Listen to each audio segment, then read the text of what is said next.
নমস্কার বন্ধুরা, গোপাল প্রসাদ রায় এডুকেয়ার একাডেমির বিকল্প সিরিজের বুলিং এপিসোডের দ্বিতীয় পর্বে আপনাদের স্বাগত। আজ আমরা কথা বলবো বুলিং কি সেই বিষয় নিয়ে এবং জেনে নেব কিছু ঘটনা। প্রথমে দেখে নেওয়া যাক বুলিং কি। আপনারা সবাই কম বেশি দেখেছেন বা নিজে প্রত্যক্ষ করেছেন একটু বেশি রোগা, মোটা, বেটে, লম্বা, চুপচাপ, শান্ত, ফর্সা, কালো ইত্যাদি একটু আলাদা হওয়ার কারণে কেউ হাসি মজা, ঠাট্টা মশকরা, নিষ্ঠুর পরিহাসে যখন আক্রান্ত হয় তখন তাকে বুলিং বলা হয়। বুলিং এর ফলে ব্যক্তির শারীরিক এবং মানসিক স্বাস্থ্যের উপর গভীর প্রভাব পড়ে।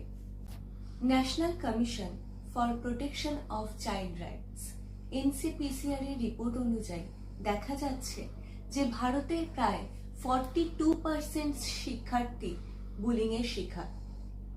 এই সংখ্যাটা প্রায় 50% to 60% অবধি যেতে পারে। কারণটা আপনারা বুঝতেই পারছেন, কারণ বুলিং এর ঘটনা কম রিপোর্ট হয়। এর অনেক কারণ আছে। মূল কারণগুলির মধ্যে অন্যতম হলো সামাজিক স্টিগমা, এটিকে নগণ্য ঘটনা বলে মনে করা ইত্যাদি। বেশিরভাগ ক্ষেত্রে গুরুতর শারীরিক আঘাত বা মৃত্যু না হলে বাবা মা বা স্কুলের শিক্ষক শিক্ষিকারা হস্তক্ষেপ করেন না।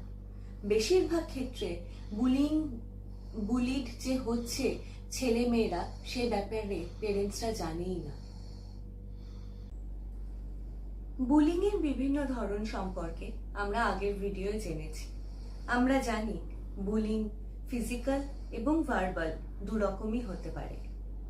চলুন এখন আমরা জেনে নিই কিছু বাস্তব ঘটনার কথা।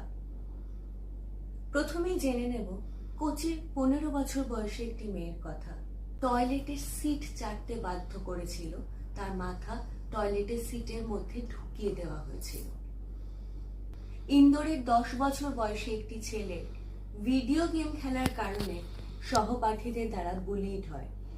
তার সহপাঠীরা তাকে 100 বারেরও বেশি কম্পাস দিয়ে আঘাত করে বলে অভিযোগ। আগের পর্বে আমরা জেনেছি সাইবার বুলিং এর ব্যাপারে। আপনারা জানলে অবাক হবেন, সাইবার বুলিং হওয়া দেশগুলির মধ্যে ভারত অন্যতম। 2022-এর ম্যাকাফের রিপোর্ট অনুযায়ী দেখা যাচ্ছে যে ভারতে সাইবার বুলিং হওয়ার ঘটনা